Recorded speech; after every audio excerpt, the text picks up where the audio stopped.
গরম পড়তে না পড়তে গাছে ফুলে বৃন্দাবন হয়ে আছে। সুপ্রভাত বন্ধুরা, কেমন আছো তোমরা সবাই? আশা করছি সবাই ভালো আছো, আমরাও বেশ ভালো আছি। আমি রুমা, আমার একটি ছোট্ট সংসারে তোমাদেরকে স্বাগত জানাই। আজকের বারটি মঙ্গলবার।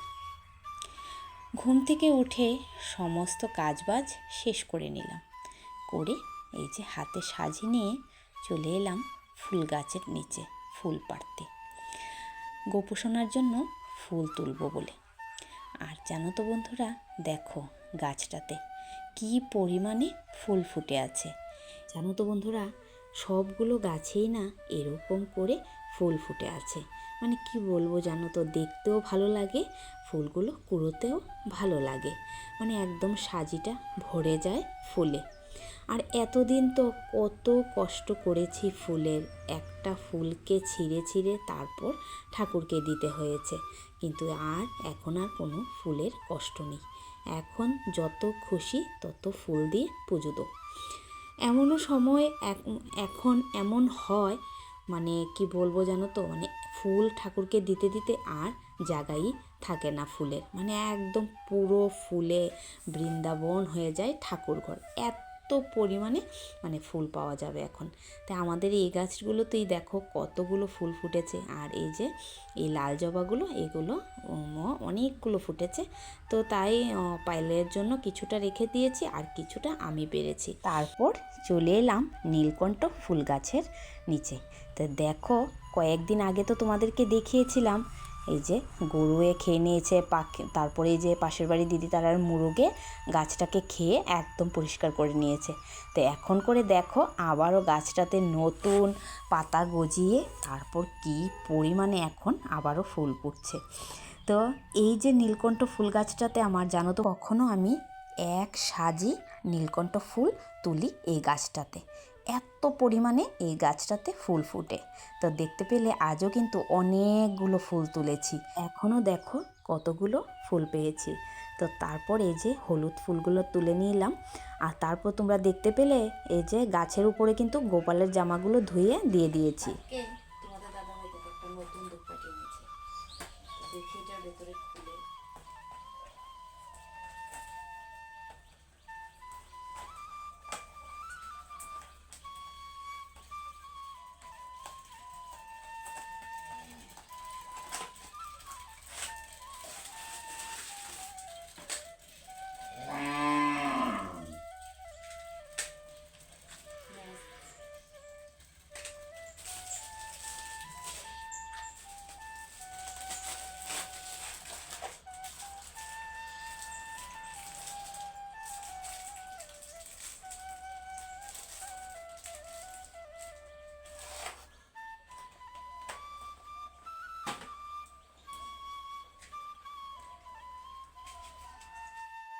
তারপরে দেখো বন্ধুরা, দেখো ফুল দিয়ে কিন্তু কত সুন্দর করে ঠাকুর ঘরটা সাজিয়ে দিয়েছি।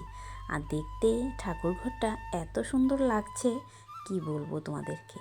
তারপর এই যে এখন ধূপ ধুনা দিয়ে পুজোটা শেষ করে নিচ্ছি।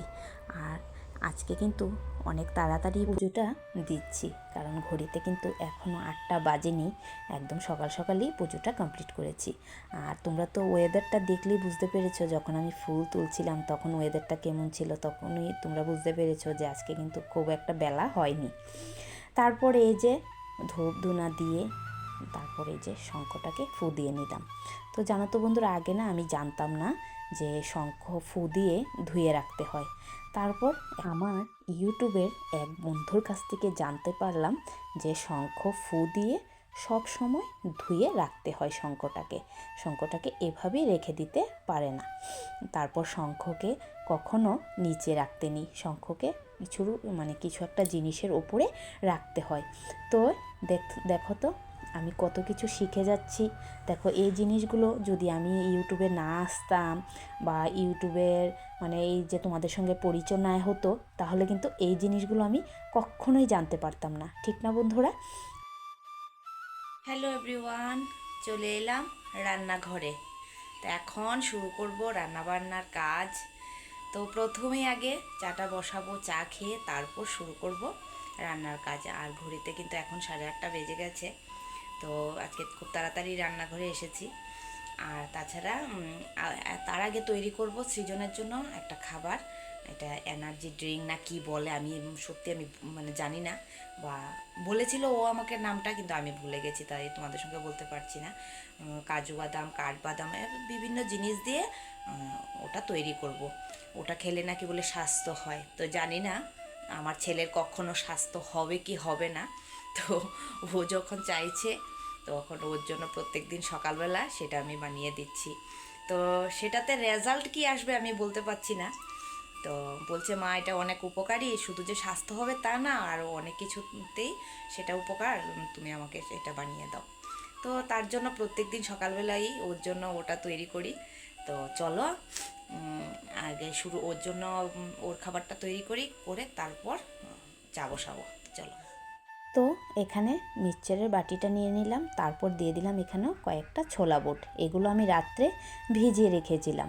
তারপর দিয়ে দিলাম 3টে কাজু বাদাম, 2টো কাঠবাদাম, তারপর দিয়ে দিলাম এই যে 2টো খেজুর, তারপর এই যে কিশমিশ দিয়ে, তারপর দিয়ে দিলাম একটা কলা।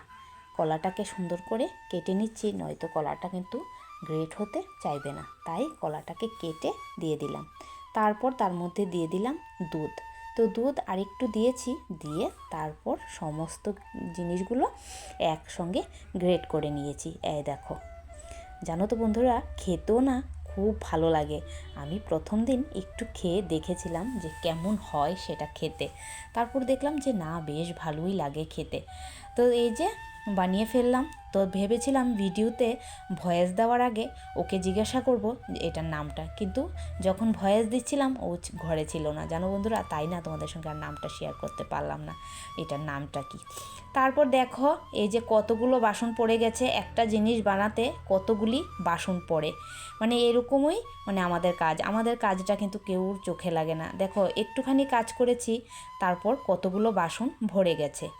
তো তারপর এই যে ওর যে খাবারটা বানিয়ে, তারপর এই যে আমি এখানে বসিয়ে দিলাম এক সাইডে দুধ জাল আর এক সাইডে চা, তারপর এই যে জলটা খেয়ে নিলাম। আর জানো তো বন্ধুরা, আজকে না এই ক্যামেরাটা সেট করেছি যে মানে বুঝতেই পারিনি আমার যে মুখটা উঠছে না। আজকে দুটো মানে ভিডিওতে মানে এরকম হয়েছে, ক্যামেরাটা সেট করেছি, আরেকটা ভিডিওতেও ভয়েস দিয়েছি, কিন্তু এই যে মুখটাই উঠছিল না। তারপর এই যে ভিডিওটা আমাকে কেটে একদম ছোট করে একটুখানি দিতে হয়েছে। তারপর এই যে চান যখন করেছিলাম তখনই কাপড়গুলো ধুয়ে দিয়েছিলাম, তো কাপড়গুলো না মেলতে একদম ভুলে গিয়েছিলাম। তারপর চাটা খেয়ে বাইরে এসেছি, এসে দেখি যে আজকে তো আমি একটা কাপড়ও শুকোতে দিইনি। তারপর এই যে সমস্ত কাপড়টা কিন্তু এখন তারে একে একে মেলে দিচ্ছি। ওই যে ভুলে গেলে মানে একটা কাজ থেকে যায়, তো তাই এখন কাপড়টা মেলে দিচ্ছিলাম। তারপর দেখো বন্ধুরা, ছোটোবেলা কে কে এই জিনিসটাকে ভয় পেতে অবশ্যই কিন্তু কমেন্টে জানাতে ভুলো না। আমি জানো বন্ধুরা, ছোটোবেলা না এই যে এটাকে কি বলে, রক্তচোষণী, এটাকে মানে এত ভয় পেতাম ছোটোবেলা। মা বলতো শরীরের নাকি সমস্ত রক্ত খেয়ে নেয়, তাই এই জিনিসটাকে যখনই দেখতাম এত পরিমাণে ভয় পেতাম, মানে কি বলবো তোমাদেরকে, মানে ভয়ে কখনো ঘর থেকেই বেরোতাম না যখন এটাকে আমি দেখতাম। তো অবশ্যই কিন্তু তোমরা কমেন্টে জানিও কে কে ভয় পেতে। তারপর এই যে রান্নাবান্না শুরু করে দিলাম। আজকে খুব বেশি রান্না নেই, আজকে শুধু ডাল রান্না করব আর একটু টমেটো চাটনি করব। আর কি বলো তো, ওই যে কালকের না অনেক তরকারি রয়ে গেছে, তো এই বেলাটা এই সমস্ত জিনিসগুলো দিয়ে চালিয়ে নেব। রাতে তো আবার রান্না আছেই, যে রাতে যে রান্না করতে হবে না তা কিন্তু না, রাতেও কিন্তু আমার মানে যেদিন আমি দিনের বেলা রান্না না করি সেদিন কিন্তু আমার রাতে রান্নাটা করতে হয়। তো এই যে আজকেও কিন্তু এই যে দিনের বেলা রান্না করছি না, কিন্তু রাতে আমার ঠিকই রান্না করতে হবে।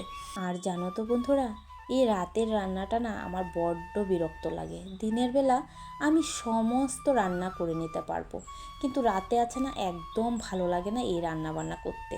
তো এই যে টমেটো চাটনির মধ্যে দেখলে আমি একটু পেঁয়াজ, কাঁচা লঙ্কা দিয়ে দিলাম, একটু চিনি দিয়ে এই যে আমার কিন্তু টমেটোর চাটনি রেডি হয়ে গেছে। তো টমেটোর চাটনিটা নামিয়ে কিন্তু বন্ধুরা আমাদের খাওয়া দাওয়া কমপ্লিট হয়ে গেছে, কারণ তোমাদের দাদাভাই চলে এসছে, তা ওকে খাবার দিলাম, সৃজনকে দিলাম, আমিও খানিকটা খেয়ে নিয়েছি। খেয়ে এই দেখো কলপার এক গাদা বাসন নিয়ে পড়েছি। মানে কি বলবো, দেখো সারা দিনের বাসন, মানে এই যে সারাদিন না, মানে আধা বেলার বাসন এই দেখো এক গাদা পড়েছে। তারপর এই যে বাসনগুলো সবগুলো একে একে মেজে নিয়েছি। মেজে এখন সমস্তটা কলটা মানে চালিয়ে এই যে মানে বাসনগুলো ধুয়ে নিচ্ছি। আর দেখতে পাচ্ছ আমার এই যে মোটরের যে পাইপটা, সেটা দিয়ে কিন্তু এক ফোঁটাও জল আসছে না, মানে একটু একটু করে জল পড়ছে। জানো তো বন্ধুরা, এই যে একটা বালতি বুড়াতে আমার কতক্ষণ সময় লেগে যায়, এই যে মানে এখন এমন হচ্ছে। তো যতদিন ভালো করে বৃষ্টি টিষ্টি না হবে তো ততদিন পর্যন্ত এরকমভাবেই এটা চলতে থাকবে, কারণ যেহেতু এখন তো জল শুকিয়ে যাচ্ছে, তো তার জন্য এমন হচ্ছে। তো অন্য অন্য বছর এমন হতো না, কিন্তু এবারের বছরটাই এই অবস্থা। তো এখানে সমস্ত কাজবাজ শেষ করে খেয়ে নিয়েছিলাম একটু পান। তো এখানে আমি একটু ভয়েস দিয়েছিলাম, কিন্তু ভয়েসটা না আমার কেটে নিতে হয়েছে, কারণ দেখতে পেলে আমার মুখটা দেখা যাচ্ছে না, তার জন্য ভয়েসটা আমি কেটে দিয়েছি। তারপর বন্ধুরা এই যে তোমাদের সঙ্গে দেখা করছি এখন সন্ধেবেলা। সন্ধেবেলা এই যে তোমাদের দাদাভাই নিয়ে চলে এসছে বাজার। তো নিয়ে এনেছে শসা আর এই যে মাছ, মাংস আর কাঁচা লঙ্কাগুলো দেখছো কি সুন্দর দেখতে, মনে হচ্ছে ভাজা করে এখনই কাঁচা লঙ্কাগুলো খেয়ে নিই, এতটা সুন্দর কাঁচা লঙ্কাগুলো। তো যাই হোক, আমি কিন্তু কাঁচা লঙ্কা মানুষের ভাজা দিয়ে যে কাঁচা লঙ্কা খায়, আমি কিন্তু এরকম খেতে পারি না, কখনো খাইও না আমি। তো এমনি তোমাদের সঙ্গে বললাম। তো এই যে এখানে এনেছিল দেশি মোরগের মাংস আর এনেছে এই যে কানলা মাছ। তো কানলা মাছের পিসগুলো এত পরিমাণে বড় বড় করেছে, তো তারপর সেই মাছটাকে কেটে আমি ছোট করেছি। তারপর খেয়ে নিলাম দুজনে মিলে চা, সৃজনকে দিলাম আর আমি চা আর কেক খেয়ে নিয়েছি সন্ধ্যের টিফিন। তারপর এই যে বসিয়ে দিলাম আজকে রান্নাবান্নাটা। তো সমস্ত কিছু যোগাযন্ত্র করে নিয়েছি, তো সেগুলো তোমাদের সঙ্গে ভিডিও শেয়ার করিনি। তো এখানে প্রথমে আলুগুলোকে সুন্দর করে ভেজে নিলাম লাল লাল করে, আর তারপর এই যে এখানে বাটিতে মশলা রেডি করে নিয়েছি, মানে যা যা মাংসতে দিতে হয় সমস্তটাই সুন্দর করে রেডি করে নিয়েছি, করে এই যে মিক্সিতে সবটা পেস্ট করে নিয়েছি। তো মশলাটা পেস্ট করে তো এখন বসিয়ে দেবো মাংসটা। আর এদিকে কিন্তু আমার এই যে দেখো আলুগুলো সুন্দর করে কিন্তু ভাজা করে নিয়েছি। তো কখনো মানে সব সময় মাংসর মধ্যে আলুটা আমি ভাজা করে দেই না, তো যেহেতু আজকে একটু দেশি মুরগটা রান্না করছি তাই আলুটা একটু ভাজা করে দিচ্ছি। তো অন্য অন্য সময় কিন্তু মানে এমনি মাংসর সঙ্গে আলুটা দিয়ে দিই, আলুটাও সেদ্ধ হয়ে যায়, মাংস হয়ে যায়। তারপর বন্ধুরা এই যে কড়াইয়ের মধ্যে আবারও দিয়ে দিলাম তেল, দিয়ে তার মধ্যে তেজপাতা পেঁয়াজ দিয়ে পেঁয়াজটা লাল হয়ে যাওয়ার পর তার মধ্যে দিয়ে দিলাম দেখো মশলাটা। একটু মশলাটা আজকে কষিয়েই রান্না করব। মানে সবসময় তো তোমরা দেখো মানে সবসময় যে মশলাটাকে আমি কষিয়ে বা আলু মানে ভেজে রান্না করি তা কিন্তু না, মানে সবসময় একসঙ্গে সব দিয়ে দিই। তো আজকে মন চাইলো একটু অন্যরকমভাবে রান্না করতে, তো তাই করছি। তো তারপর এই যে দিয়ে দিলাম হলুদ, তারপর দিয়ে দিলাম পরিমাণ মতন লবণ, দিয়ে এই যে মশলাটাকে কিন্তু ভালো করে আমি কষিয়ে নিচ্ছি। তো এই যে এখানে কিন্তু আমার মশলাটা সুন্দর করে কষানো হয়ে গেছে, খুব সুন্দর কিন্তু গন্ধও বেরিয়েছিল। তারপর সমস্ত মাংসটা এটার মধ্যে একে একে দিয়ে দিলাম। তো দেশি মুরগের মাংসটা তো একটু শক্ত হয়, তো অনেক সময় নিয়ে মাংসটাকে সিদ্ধ করতে হয়েছে, আস্তে আস্তে একটু একটু করে মানে নাড়িয়ে চাড়িয়ে সেদ্ধ করেছি, কারণ যেহেতু দেশি মুরগ আর পাঁঠার মাংসটা কিন্তু সেদ্ধ করতে অনেকটা সময় লাগে। আর যেহেতু মানে পোলট্রির যেটা মুরগটা সেটা কিন্তু এত একটা সময় লাগে না, ঝটপট কিন্তু হয়ে যায়। তারপরে এই যে দেখো মাংসটা কিন্তু আমার প্রায় হয়ে এসেছে। তো আর খানিকক্ষণ ভাজা ভাজা করে তার মধ্যে দিয়ে দেব ঝোল। তো এই দেখো একদম কিন্তু সুন্দর করে মাংসটা একদম ভাজা ভাজা করে নিয়েছি। তো এখন তার মধ্যে ঝোলটা দিয়ে দেব। আর জানো তো বন্ধুরা, রান্না করতে করতে না মানে এত পরিমাণে আমার ঘুম পাচ্ছিল আজকে কি বলবো তোমাদেরকে, মানে ইচ্ছেই করছিল না যে রান্নাটা আমি করি, মানে বলতে পারো মানে বাধ্য হয়েই রান্নাটা করেছি, নয়তো তোমাদের দাদাভাই খুব রাগ করবে। তো তার জন্য হয় মানে বলতে পারো যে বাধ্য হয়ে রান্না করেছি। যে রান্না না করলে যে মানে ঘরে যে মানে খাওয়ার কিছু নেই এমন কিন্তু না, ঘরে কিন্তু মানে আরামসে আমরা মানে দুবার খেতে পারবো এরকম মানে তরকারি আছে, কিন্তু ওই যে মানে মানে বাধ্য বললাম যে বাধ্য হয়ে রান্নাটা করতে হয়েছে, মানে এরকম অবস্থা আর কি। তো এই যে এখানে কিন্তু মাংসটা হয়ে গেছে আমার, একটু ঝোল ঝোল করেই রেখেছি মাংসটা, একদম পুরো শুকনো করিনি, কারণ যেহেতু একটু ফ্রাইড রাইস করবো, সরি ফ্রাইড রাইস না পোলাও করব, তো তার জন্য একটু ঝোলঝোলই রেখেছি। তো তার মধ্যে দিয়ে দিয়েছি গরম মশলা দিয়ে নামিয়ে নিয়েছি। তো এখানে দেখো কড়াই দিয়ে দিলাম ঘি, আর এদিকে থালের মধ্যে সমস্ত কিছু মানে আমার পোলাওর সমস্ত জিনিস আমি রেডি করে নিয়েছি। আর এখানে দেখো গোবিন্দভোগ চালটাকে ধুয়ে রেখে দিয়েছি। আর কি বলো তো, ভুলে গেছি, গোবিন্দভোগ চালটাকে ধুয়ে এনেছি ঠিকই, কিন্তু চালটাকে না মানে জল থেকে তুলে রাখতে আমি ভুলে গেছি। তো এই যে বাটি মানে জলের মধ্যেই চালটা রয়ে গেছে।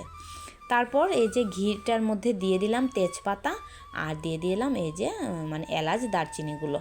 তো তার মধ্যে এই যে এখন চালটাকে সবটা দিলাম, তো তার মধ্যে পরিমাণ মতন লবণ আর দিয়ে দিলাম হলুদ গুঁড়ো দিয়ে এখন চালটাকে খুব ভালো করে ভাজা ভাজা করে নেব। কারণ মানে একটু চালটা যেহেতু আমি জলটা মানে আমার রয়ে গেছে, তো মানে তার জন্য একটু কড়াইতে দেখো লেগে লেগে যাচ্ছে। চালটা যদি আমি মানে ছেঁকে রাখতাম মানে জলটা ঝরিয়ে রাখতাম, তাহলে হয়তো মানে সুন্দরভাবে কড়াইয়ের মধ্যে লাগতো না, সুন্দর মতন কিন্তু ভাজা ভাজাটা হতো। কিন্তু যেহেতু আমি চালটাকে তুলে রাখতে আমি ভুলে গেছি, তো দেখো কড়াইটার মধ্যে কিন্তু কিছুক্ষণ পরপরই লেগে যাচ্ছে। তো এই যে চালটাকে কিন্তু সুন্দর করে আমার এখানে ভাজা ভাজা হয়ে গেছে, অনেক সময় নিয়ে আমি চালটাকে ভাজা ভাজা করেছি। তারপর দিয়ে দিয়েছিলাম পরিমাণ মতন জল। তো এখানে কিন্তু আমার পোলাও রেডি। তো বাকি কিশমিশ, কাজু বাদাম, কাঠবাদাম যা যা ছিল সেগুলো পোলাওর মধ্যে দিয়ে ভালো করে সেদ্ধ করে নিয়ে নিয়েছি। তো এই যে দেখো আমার পোলাও কিন্তু রেডি। তো এখানে এই দেখো আমার পোলাওটা কিন্তু দেখতে খুব সুন্দর হয়েছে, ঠিক না বন্ধুরা? আর খেতেও কিন্তু খুব ভালো হয়েছিল। তো এই যে দিয়ে দিলাম মাংস, পোলাও, আর এই যে কেটে নিয়েছিলাম শসা, লেবু। তো চলো বন্ধুরা, ভিডিওটা আজকে এখানে শেষ করলাম। ভিডিওটা কেমন লাগলো অবশ্যই কমেন্টে জানিও, ভালো লাগলে একটা লাইক করে দিও। টাটা।